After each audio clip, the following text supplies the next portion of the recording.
आप सभी का स्वागत है हमारे कहानियों के चैनल पर। और हमारी आज की कहानी है मुंशी प्रेमचंद की रचना नेउर।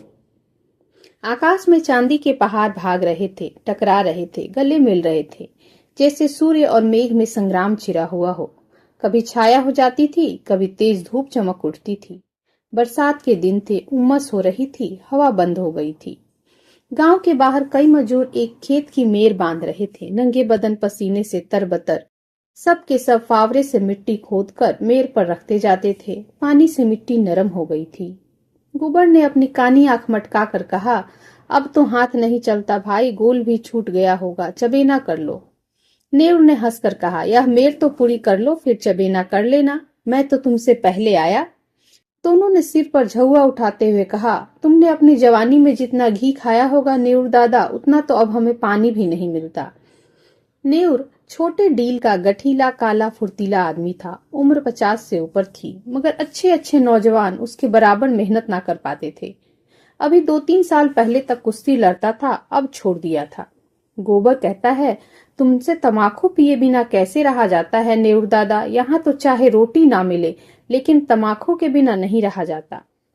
दीना, तो यहाँ से जाकर रोटी बनाओगे?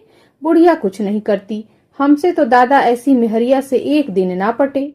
नेउर ने के पिचके खिचड़ी मूछों से ढके हुए मुख पर हास्य की स्मित रेखा चमक उठी, जिसने उसकी कुरूपता को भी सुंदर बना दिया। बोला, जवानी तो उसी के साथ कटी है बेटा, अब उससे कोई काम नहीं होता तो क्या करूं। गोबर, तुमने सिर पर चढ़ा रखा है, नहीं तो काम क्यों न करती।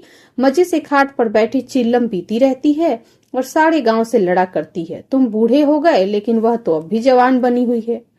दीना, जवान औरत उसकी क्या बराबरी करेगी, सेंदूर टिकुली काजल मेहंदी में तो उसका मन बसता है। बिना किनारदार रंगीन धोती के उसे कभी देखा ही नहीं, उस पर गहनों से भी उसका जी नहीं भरता। तुम गऊ हो, इससे निवाह हो जाता है, नहीं तो अब तक गली गली ठोकरे खाती होती। गोबर, मुझे तो उसके बनाव सिंगार पर गुस्सा आता है, कात कुछ न करेगी पर खाने पहनने को अच्छा ही चाहिए। नेउर, तुम क्या जानो बेटा, जब वह आई थी तो मेरे घर 7 हल की खेती होती थी, रानी बनी बैठी रहती थी। जमाना बदल गया तो क्या हुआ, उसका मन तो वही है। घड़ी भर चूल्हे के सामने बैठ जाती है तो आंखें लाल हो जाती हैं और मुड़ थाम कर पड़ जाती है। मुझसे तो यह नहीं देखा जाता। इसी दिन रात के लिए तो आदमी शादी करता है, और इससे क्या रखा है। यहाँ से जाकर रोटी बनाऊंगा, पानी लाऊंगा, तब 2 कौर खाएगी, नहीं तो मुझे क्या था, तुम्हारी तरह 4 फंकी मार कर 1 लोटा पानी पी लेता। जब से बिटिया मर गई तब से वह और भी लस्त हो गई। यह बड़ा भारी धक्का लगा। माँ की ममता हम तुम क्या समझेंगे बेटा, पहले तो कभी डांट भी देता था, अब किस मुंह से डांटूं। दीना, तुम कल पेड़ काहे को चढ़े थे, अभी गुल्लर कौन पकी है। नेउर, उस बकरी के लिए थोड़ी पत्ती तोड़ रहा था, बिटिया को दूध पिलाने के लिए बकरी ली थी। अब बुढ़िया हो गई है लेकिन थोड़ा दूध दे देती है, उसी का दूध और रोटी बुढ़िया का आधार है। घर पहुंचकर नेउर ने लोटा और डोर उठाया और नहाने चला तो स्त्री ने खाट पर लेटे लेटे कहा, इतनी देर क्यों कर दिया करते हो, आदमी काम के पीछे परान थोड़े ही देगा। जब मजूरी सबके बराबर मिलती है तो काम के पीछे क्यों इतना मरते हो। नेउर का अंतःकरण एक माधुर्य से सराबोर हो गया। उसके आत्मसमर्पण से भरे हुए प्रेम में मैं की गंध भी तो नहीं थी। कितना स्नेह और कितने आराम से उसके मरने जीने की चिंता करती है। और फिर वह क्यों ना अपनी बुढ़िया के लिए मरे। बोला, तो उस जन्म में कोई देवी रही होगी। अच्छा, रहने दो यह सब चापलूसी, हमारे आगे अब कौन बैठा हुआ है जिसके लिए इतनी हाय हाय करते हो। नेउर गज भर की छाती किए स्नान करने चला गया। लौटकर उसने मोटी मोटी रोटियां बनाई, आलू चूल्हे में डाल दिए, उनका भुर्ता बनाया, फिर बुढ़िया और वह दोनों साथ खाने बैठे। बुढ़िया, मेरी जात से तुम्हें कोई सुख न मिला, पड़े पड़े खाती हूँ और तुम्हें तंग करती हूँ। इससे तो कहीं अच्छा था कि भगवान मुझे उठा लेते। भगवान आएंगे तो मैं कहूंगा पहले मुझे ले चलो, तब इस सुनी झोपड़ी में कौन रहेगा। तुम न रहोगे तो मेरी क्या दशा होगी, यह सोचकर मेरी आंखों में अंधेरा छा जाता है। मैंने कोई बड़ा पुण्य किया था कि तुम्हें पाया था, किसी और के साथ मेरा भला क्या निभा होता। ऐसे मीठे संतोष के लिए नेउर क्या नहीं कर डालना चाहता था। आलसीन लोभिन स्वार्थिन बुढ़िया अपनी जीभ पर केवल मिठास रखकर नेउर को नचाती थी जैसे कोई शिकारी कटिये में चारा लगाकर मछली को खिलाता है। पहले कौन मरे, इस विषय पर आज यह पहली ही बार बातचीत ना हुई थी। इसके पहले कितनी ही बार यह प्रश्न उठा था और यूं ही छोड़ दिया गया था। लेकिन न जाने क्यों नेउर ने अपनी डिग्री कर ली थी और उसे निश्चय था कि मैं पहले जाऊंगा। उसके पीछे भी बुढ़िया जब तक आराम से रहे, किसी के सामने हाथ न फैलाए, इसीलिए वह मरता रहता था। जिसके हाथ में 4 पैसे जमा हो जाएं, कठिन से कठिन काम जिसे कोई न कर सके नेउर करता। दिन भर फावड़ा कुदाल का काम करने के बाद रात को ऊख के दिनों में किसी की ऊख पेरता या खेतों की रखवाली करता। लेकिन दिन निकलते जाते थे और जो कुछ कमाता था वह भी निकला जाता था। बुढ़िया के बगैर वह जीवन नहीं, इसकी वह कल्पना भी नहीं कर सकता था। लेकिन आज की बातों ने नेउर को सशंक कर दिया था। जल में एक बूंद रंग की भांति यह शंका उसके मन में समाकर अतिरंजित होने लगी।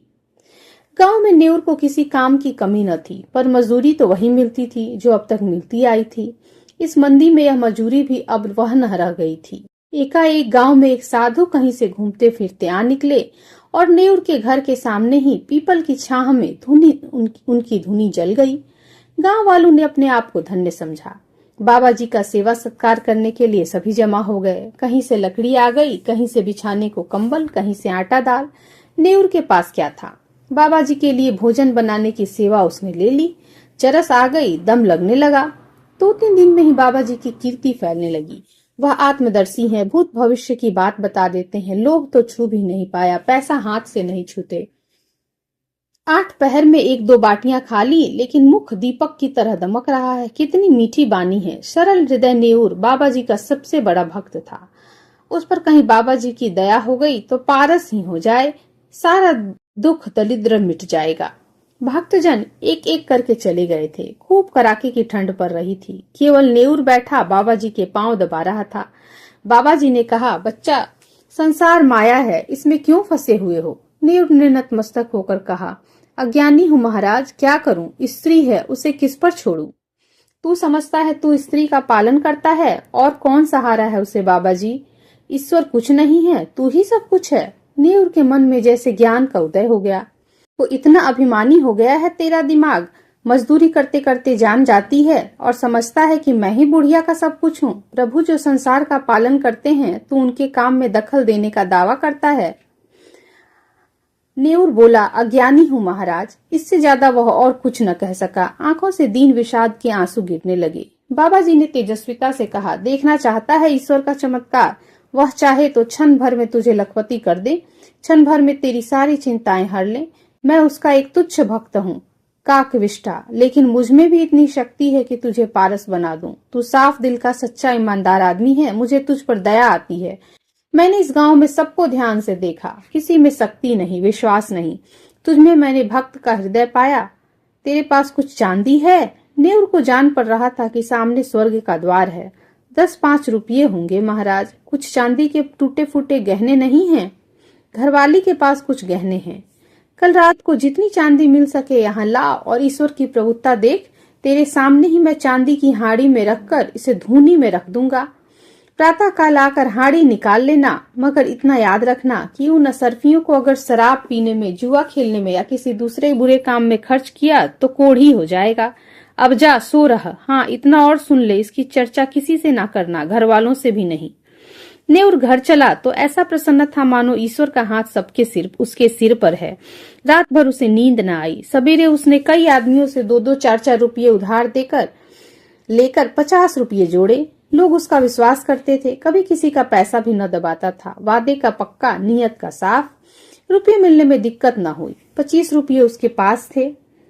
बुढ़िया से गहने कैसे ले? चाल चली, तेरे गहने बहुत मैले हो गए हैं, खटाई से साफ कर ले। रात भर खटाई में रहने से नए हो जाएंगे। बुढ़िया चकमे में आ गई। हाड़ी में खटाई डालकर गहने भिगो दिए और जब रात को वह सो गई तो नेउर ने रुपये भी उसी हाड़ी में डाल दिए और बाबा जी के पास पहुंचा। बाबा जी ने कुछ मंत्र पढ़ा, हाड़ी को धुनी के पास रखा, धुनी की राख में रखा और नेउर को आशीर्वाद देकर विदा किया। रात भर करवटें बदलने के बाद नेउर मुंह अंधेरे बाबा के दर्शन करने गया, मगर बाबा जी का वहां पता न था। अधीर होकर उसने धुनी की जलती हुई राख टटोली। हांडी गायब थी। छाती धक धक करने लगी। बदहवास होकर बाबा को खोजने लगा। 10 मिनट, 20 मिनट, आधा घंटा, लेकिन बाबा का कहीं नामो निशान नहीं। भक्त आने लगे, बाबा कहाँ गए? कंबल भी नहीं, बर्तन भी नहीं। भक्तों ने कहा, रमते साधुओं का क्या ठिकाना, आज यहाँ कल वहां, एक जगह रहे तो साधु कैसे? लोगों से हेल मेल हो जाए, बंधन में पड़ जाएं। सिद्ध थे, लोभ तो छू भी नहीं पाया था। नेउर कहाँ है? उस पर बड़ी दया करते थे, उससे कह गए होंगे। नेउर की तलाश होने लगी, कहीं पता नहीं। इतने में बुढ़िया नेउर को पुकारती हुई घर में से निकली। फिर कोलाहल मच गया। बुढ़िया रोती थी और नेउर को गालियां देती थी। नेउर खेतों की मेरों से बेतहाशा भागता चला जाता था, मानो इस पापी संसार से निकल जाएगा। एक आदमी ने कहा, नेउर ने कल मुझसे 5 रुपये लिए थे, आज सांझ को देने को कहा था। दूसरा, हमसे भी 2 रुपये आज ही के वादे पर लिए थे। बुढ़िया रोई, दाढ़ी जार मेरे सारे गहने ले गया, 25 रुपये रखे थे वह भी उठा ले गया। लोग समझ गए कि बाबा कोई धूर्त था, नेउर को साझा दे गया। ऐसे ऐसे ठग पड़े हैं इस संसार में। नेउर के बारे में किसी को भी संदेह नहीं था। बेचारा सीधा आदमी आ गया पट्टी में, मारे लाज के कहीं छिपा बैठा होगा। 3 महीने गुजर गए। झांसी जिले के धसान नदी के किनारे एक छोटा सा गांव है काशीपुर। नदी के किनारे एक पहाड़ी टीला है, उसी पर कई दिन से एक साधु ने अपना आसन जमाया है। नाटे कद का आदमी है, काले तवे सा रंग, देह गठी हुई। यह नेउर है जो साधु वेश में दुनिया को धोखा दे रहा है। वही सरल निष्कपट नेउर जिसने कभी पराये माल की ओर आंख भी नहीं उठाया, जो पसीने की रोटी खाकर मग्न था। घर की, गांव की, बुढ़िया की याद एक क्षण भी उसे नहीं भूलती। इस जीवन में फिर कोई दिन आएगा कि वह अपने घर पहुंचेगा और उस संसार में हंसता खेलता अपनी छोटी छोटी चिंताओं और छोटी छोटी आशाओं के बीच आनंद से रहेगा। वह जीवन कितना सुखमय था। जितने थे सब अपने थे, सभी आदर करते थे, सहानुभूति रखते थे। दिन भर की मजूरी, थोड़ा सा अनाज या थोड़े से पैसे लेकर घर आता था तो बुढ़िया कितने मीठे स्नेह से उसका स्वागत करती थी। यह सारी मेहनत, सारी थकावट जैसे उस मिठास में सनकर और मीठी हो जाती थी। हाय, न जाने वे दिन फिर कब आएंगे और न जाने बुढ़िया कैसे रहती होगी। कौन उसे पान की तरह फेरेगा, कौन उसे पकाकर खिलाएगा। घर में पैसा भी तो नहीं छोड़ा उसने, गहने तक डुबो दिए। तब उसे क्रोध आता कि उस बाबा को पा जाए तो कच्चा ही खा जाए। हाय लोभ लोभ। उसके अनन्य भक्तों में एक सुंदरी युवती भी थी जिसके पति ने उसे त्याग दिया था। उसका बाप फौजी पेंशनर था। एक पढ़े लिखे आदमी से लड़की का विवाह किया, लेकिन लड़का माँ के कहने में था और युवती की अपनी सास से न पटती थी। वह चाहती थी शौहर के पास शहर से अलग रहे और शौहर अपनी माँ से अलग होने पर राजी न हुआ। वह रूठ कर मायके चली आई। तब से 3 साल हो गए थे। ससुराल से एक बार भी बुलावा न आया, न ही पति देव आए। युवती किसी तरह पति को अपने वश में कर लेना चाहती थी। महात्माओं की तरह पति को अपने वश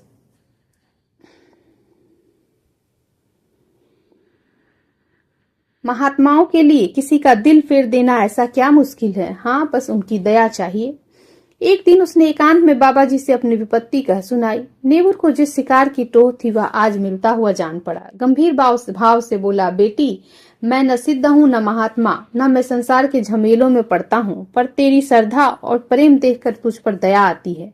भगवान ने चाहा तो तेरा मनोरथ पूरा हो जाएगा। आप समर्थ हैं और मुझे आप पर विश्वास है। भगवान की जो इच्छा होगी वही होगा। इस अभागिनी की डोंगी अब आप ही के हाथों में है। मेरे भगवान तो आप ही हैं।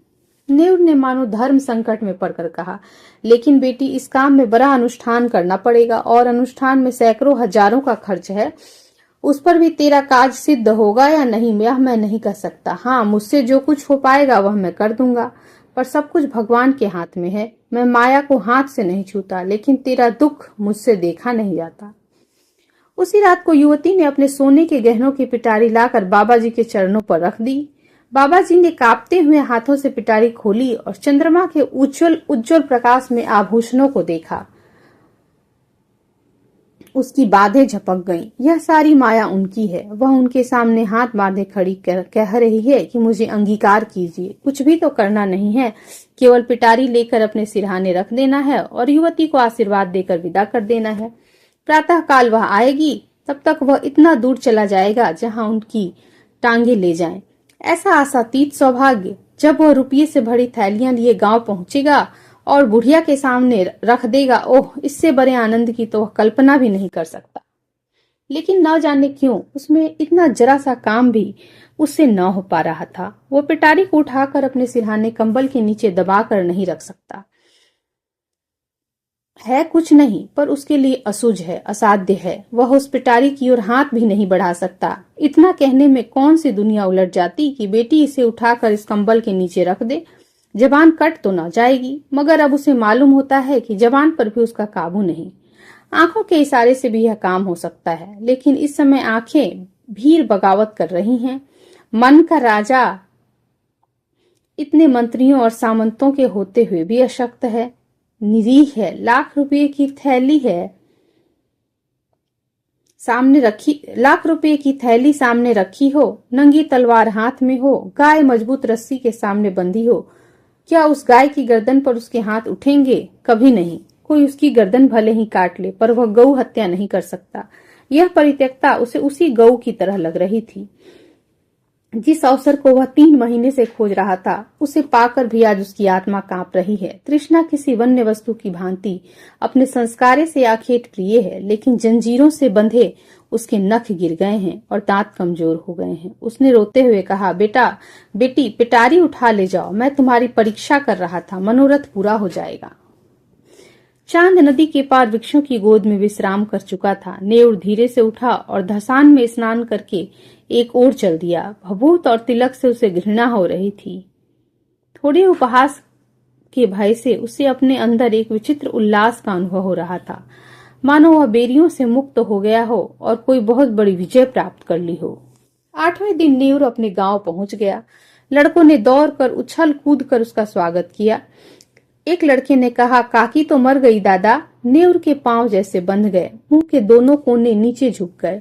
दीन विषाद आंखों में चमक उठा। कुछ बोला नहीं, कुछ पूछा भी नहीं, पत्थर जैसे निस्संग खड़ा रहा। फिर बड़ी तेजी से अपनी झोपड़ी की ओर चला। बालक वृंद भी उसके पीछे पीछे दौड़े, मगर उनकी शरारत और चंचलता भाग चली थी। झोपड़ी खुली पड़ी थी। बुढ़िया की चारपाई जहां की तहां थी। उसकी चिल्लम और नारियल ज्यों के त्यों धरे हुए थे। एक कोने में 2-4 मिट्टी और पीतल के बर्तन पड़े हुए थे। लड़के बाहर ही खड़े रह गए। गांव में भगदड़ मच गई। नेउर दादा आ गए। झोपड़ी के द्वार पर भीड़ लग गई। प्रश्नों का तांता बध गया। तुम इतने दिनों कहाँ थे दादा? तुम्हारे जाने के बाद तीसरे ही दिन काकी चल बसी। रात दिन तुम्हें गालियां देती थी, मरते मरते तुम्हें गरियाती ही रही। तुम इतने दिन कहाँ रहे? नेउर ने कोई जवाब न दिया, केवल शून्य निराश करुण आहत नेत्रों से लोगों की ओर देखता रहा, मानो उसकी वाणी हर ली गई हो। उस दिन से किसी ने उसे बोलते या रोते हंसते नहीं देखा। गांव से आधे मील पर पक्की सड़क है। अच्छी आमद फरत है। नेउर रोज सवेरे जाकर सड़क किनारे एक पेड़ के नीचे बैठ जाता है।